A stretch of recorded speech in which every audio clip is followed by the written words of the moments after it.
Assalamualaikum warahmatullahi wabarakatuh. Hai semuanya, apa kabar? Selamat datang di channel Ayo Belajar IPA bersama Ibu Rosa.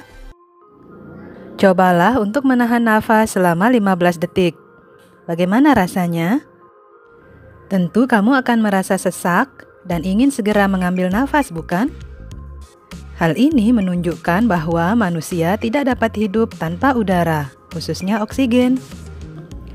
Bayangkan bila ada seseorang yang menderita gangguan pernafasan. Pasti orang tersebut akan sangat kesulitan untuk bernafas. Oleh karena itu, mari kita bersyukur kepada Allah yang Maha Baik, yang masih memberikan kita kesempatan untuk bernafas dengan nyaman. Ada banyak sekali gangguan yang terjadi pada sistem pernafasan. Tahukah kamu apa saja gangguan yang dapat terjadi pada sistem pernafasan? Untuk mengetahuinya, ayo kita belajar IPA bersama.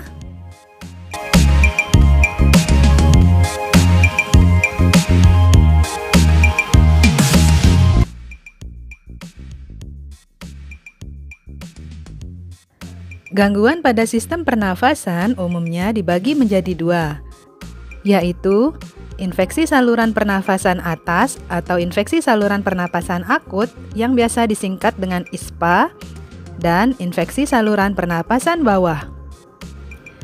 ISPA dalam bahasa Inggris disebut dengan Upper Respiratory Tract Infection, merupakan penyakit yang diakibatkan adanya infeksi virus, bakteri, atau jamur pada sistem pernapasan bagian atas, yaitu meliputi infeksi pada hidung, sinus, faring, dan laring. Beberapa jenis ISPA antara lain influenza, tonsilitis, faringitis, laringitis, rinitis, dan sinusitis. Virus, bakteri atau jamur tersebut juga dapat menginfeksi sistem pernapasan bagian bawah, yaitu meliputi trakea, bronkus, dan alveolus, atau dalam bahasa Inggris dikenal dengan istilah Lower Respiratory Tract Infection. Infeksi saluran pernapasan bagian bawah paling umum terjadi yaitu pneumonia, tuberkulosis, asma, kanker paru-paru, dan bronkitis. Sebagaimana kita ketahui dan alami bersama, saat ini kita masih berada di masa pandemi COVID-19. COVID-19 juga merupakan salah satu gangguan pada sistem pernapasan manusia. COVID-19 atau Coronavirus Disease 2019 disebabkan oleh virus Severe Acute Respiratory Syndrome Coronavirus 2 atau disingkat SARS-CoV-2. Virus yang dikenal dengan nama virus corona ini adalah jenis baru dari coronavirus yang menular ke manusia. Virus ini bisa menyerang siapa saja seperti lansia, orang dewasa, anak-anak, dan bayi, termasuk ibu hamil dan ibu menyusui. Gejala awal virus corona atau COVID-19 bisa menyerupai gejala flu, yaitu demam, pilek, batuk kering, sakit tenggorokan, dan sakit kepala. Setelah itu, gejala dapat hilang dan sembuh atau malah memberat. Penderita dengan gejala yang berat bisa mengalami demam tinggi, batuk berdahak, bahkan berdarah, sesak nafas, dan nyeri dada. Gejala-gejala tersebut muncul ketika tubuh bereaksi melawan virus corona. Ada beberapa gejala lain yang juga bisa muncul pada infeksi virus corona meskipun lebih jarang, yaitu diare, sakit kepala, konjungtivis, hilangnya kemampuan mengecap rasa, hilangnya kemampuan untuk mencium bau atau anosmia, dan ruam di kulit. Gejala-gejala COVID-19 ini umumnya muncul dalam waktu 2 hari sampai 2 minggu setelah penderita terpapar virus corona. Seseorang dapat tertular COVID-19 melalui berbagai cara, yaitu tidak sengaja menghirup percikan ludah atau droplet yang keluar saat penderita COVID-19 batuk atau bersin, memegang mulut atau hidung tanpa mencuci tangan terlebih dahulu setelah menyentuh benda yang terkena cipratan ludah penderita COVID-19, kontak jarak dekat dengan penderita COVID-19. Saat ini, Indonesia sedang melakukan vaksinasi COVID-19 secara berkala ke masyarakat Indonesia. Meskipun vaksinasi sudah mulai dijalankan, cara pencegahan yang terbaik adalah dengan menghindari faktor-faktor yang bisa menyebabkan kita terinfeksi virus ini. yaitu 1. Terapkan physical distancing, yaitu menjaga jarak minimal 1 meter dari orang lain dan jangan dulu keluar rumah kecuali ada keperluan mendesak. 2. Gunakan masker saat beraktivitas di tempat umum atau keramaian, masuk saat berbelanja bahan makanan, dan mengikuti ibadah di hari raya. 3. Rutin mencuci tangan dengan air dan sabun atau hand sanitizer yang mengandung alkohol minimal 60%, terutama setelah beraktivitas di luar rumah atau di tempat umum. 4. Jangan menyentuh mata, mulut, dan hidung sebelum mencuci tangan. 5. Tingkatkan daya tahan tubuh dengan pola hidup sehat seperti mengonsumsi makanan bergizi, berolahraga secara teratur, beristirahat yang cukup, dan mencegah stres. 6. Hindari kontak dengan penderita COVID-19, orang yang dicurigai positif terinfeksi virus corona, atau orang yang sedang sakit demam, batuk, atau pilek. 7. Tutup mulut dan hidung dengan tisu saat batuk atau bersin, kemudian buang tisu ke tempat sampah. 8. Jaga kebersihan benda yang sering disentuh dan kebersihan lingkungan, termasuk kebersihan rumah. Jika dilihat dari gejala dan dampak yang ditimbulkannya, COVID-19 dapat menyerang saluran pernafasan bagian atas dan bagian bawah sekaligus. Selain COVID-19, berikut ini beberapa gangguan pada sistem pernafasan yang termasuk infeksi saluran pernafasan bagian atas dan bagian bawah, yaitu 1. Influenza.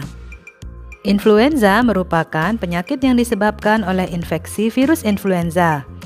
Gejala umum influenza yaitu demam dengan suhu lebih dari 39 derajat Celcius, pilek, bersin-bersin, batuk, sakit kepala, sakit otot, dan rongga hidung terasa gatal. Dengan kondisi hidung tersumbat, penderita influenza akan kesulitan untuk bernapas. Virus influenza keluar dari tubuh seseorang bersamaan dengan batuk dan pilek, kemudian disebarkan melalui udara. Selain itu, virus juga dapat menular ketika seseorang menyentuh permukaan yang terkontaminasi virus. Kemudian, orang tersebut menyentuh mulut dan mata. Agar kamu tidak mudah tertular virus influenza, sebaiknya kamu selalu menggunakan masker ketika berkendaraan dan rajin mencuci tangan dengan menggunakan sabun sebelum makan. 2. Tonsilitis. Secara normal, tonsil atau amandel akan menyaring virus dan bakteri yang akan masuk ke dalam tubuh bersamaan dengan makanan atau udara. Apabila daya tahan tubuh dalam kondisi lemah, virus dan bakteri akan menginfeksi tonsil sehingga dapat menyebabkan penyakit tonsilitis. Gejala tonsilitis yaitu sakit tenggorokan, tonsil mengalami peradangan, batuk, sakit kepala, sakit pada bagian leher atau telinga, dan demam. Virus yang dapat menyebabkan tonsilitis yaitu adenovirus, rhinovirus, influenza, dan coronavirus. Golongan bakteri yang menyebabkan tonsilitis pada umumnya yaitu bakteri Streptococcus. 3. Faringitis. Faringitis adalah infeksi pada faring oleh kuman penyakit seperti virus, bakteri, maupun jamur. Virus yang dapat menyebabkan faringitis misalnya adenovirus, orthomyxovirus, rhinovirus, dan coronavirus. Banyak bakteri yang dapat menginfeksi faring, salah satunya yaitu Streptococcus pyogenes. Selain disebabkan oleh infeksi virus, bakteri, dan jamur, faringitis juga dapat disebabkan oleh zat kimia yang dapat mengiritasi jaringan pada faring. Faringitis merupakan penyebab umum sakit tenggorokan. Orang yang menderita faringitis biasanya disertai dengan radang tonsil atau amandel yang menyebabkan rasa nyeri saat menelan makanan. Penanganan faringitis yaitu dengan memberi antibiotik dan antifungi untuk membunuh bakteri serta jamur yang menginfeksi faring. Selain itu, tentu harus ditambah dengan mengonsumsi makanan yang bergizi agar sistem pertahanan tubuh menjadi lebih kuat. 4. Pneumonia. Pneumonia merupakan infeksi pada bronkiolus dan alveolus. Penyebab terjadinya pneumonia antara lain karena infeksi dari virus, bakteri, jamur, dan parasit lainnya. namun umumnya disebabkan oleh bakteri Streptococcus pneumoniae.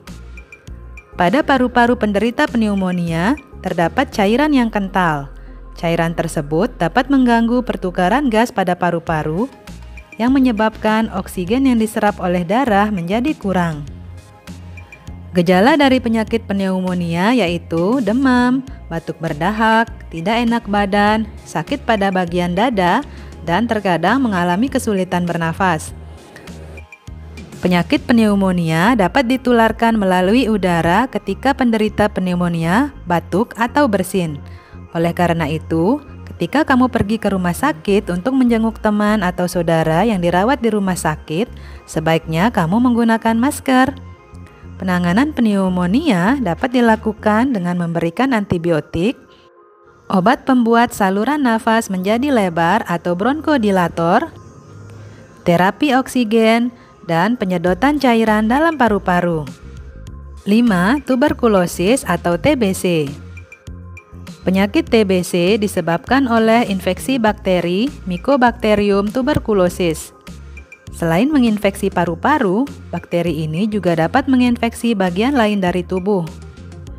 Ketika bakteri tersebut masuk ke dalam paru-paru, bakteri akan menyebabkan infeksi sehingga memicu sistem imun untuk bergerak menuju area yang terinfeksi dan segera memakan bakteri tersebut agar tidak menyebar luas. Jika sistem imun lemah, maka bakteri dapat masuk ke dalam peredaran darah dan sistem limfa untuk menginfeksi organ lain. Gejala dari penyakit TBC yaitu mudah lelah, berat badan turun drastis, lesu, hilang nafsu makan, demam, berkeringat di malam hari, sulit bernafas, sakit pada bagian dada, dan batuk berdarah. 6. Asma. Asma merupakan salah satu kelainan yang menyerang saluran pernapasan.